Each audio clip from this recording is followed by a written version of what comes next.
The radical edges of the feminist doctrines are absolutely appalling in my estimation. They bear no academic water whatsoever. And the reason for that is it's primarily become an ideological weapon. Jordan Peterson is clearly not a feminist. So let's have a look at exactly why that is. Yes. Let's talk about feminism. Are you a feminist? No, not as it's currently defined, certainly not. No. Well, in any other definition? Well, I think that anybody who doesn't think that the competitive landscape should be opened up for equality of opportunity is not thinking. And so everyone's interests are better served if people have as equal access to opportunity to display their talents and to manifest their talents in the world as possible. So in that sense, certainly. But feminism now, and this is why it's so deeply unpopular, a very small minority of women in the UK identify as feminists. And the reason for that is it's primarily become an ideological weapon. And it's an ideology that I detest, actually, the ideology that it's associated with, collectivist ideology. Psychologist Peterson understands feminism has a clear negative impact on society, but how exactly he's going to stop it? Let's have a look. One of the messages of The Handmaid's Tale is that if you're going to stop the advance of feminism, you have to repress it. Do you agree with that? Do you think that's what that story's about? No, and I think Margaret Atwood had her comeuppance quite badly. She wrote that Handmaid's Tale because she fell afoul of the radical left in Canada about a year ago and was taken out quite dramatically. And so, the chickens tend to come home to roost. And I don't think there's any evidence at all that there's going to be a widespread movement to re-oppress women, because I don't think that there's the desire to do that on the part of men, as far as I can tell. I certainly don't meet men who want to do that. It's important to understand that Peterson's view on feminism is complex, so let's get deeper into understanding it. The first thing I would say is that I'm not anti-feminist per se.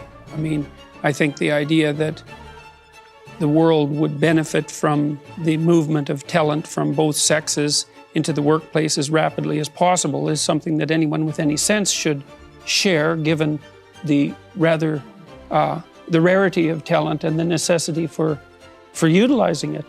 I do stand by my original statement, though, that there's a brand of more radical feminism that insists that our culture is best characterized as an oppressive patriarchy, and I think that, first of all, that's an appalling sociological doctrine, and I think it has very negative psychological effects. And they won't be limited to men, because if it's true that there's something toxic, let's say, about masculinity per se, what that will inevitably mean is that as women adopt more masculine roles, traditionally, what is that toxicity somehow going to go away?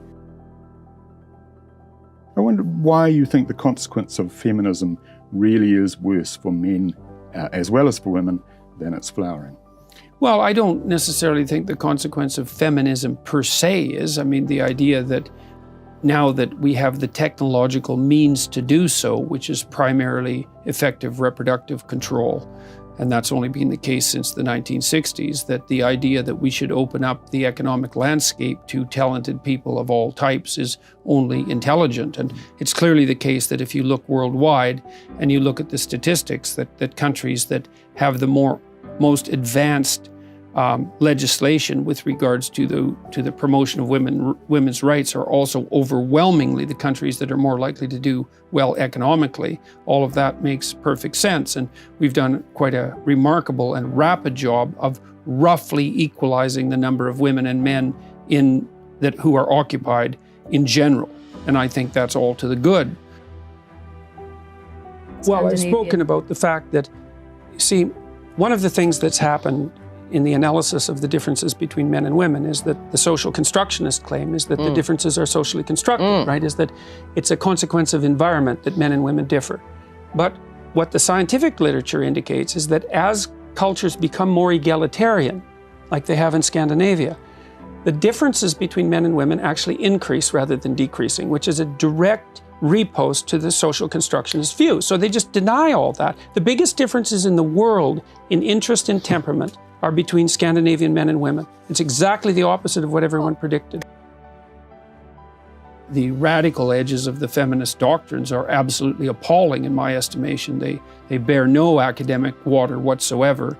They're contemptible in their emphasis on insistence on collectivized identity, and also their insistence that the West is basically best viewed as an oppressive patriarchy, which is simply not true. I read the American Psychological Association guidelines for the treatment of boys and men, and I know perfectly well that this is no straw man. And it's not only devoted towards what you might describe as the more aggressive ends of masculine behavior. It's aimed at masculinity in a much broader range of. There's a much broader range of accusations that are under the surface than that. So I've seen a video of you saying that feminists, not radical feminists, but feminists, have an unconscious wish for brutal male domination. It doesn't quite square with what you just told me.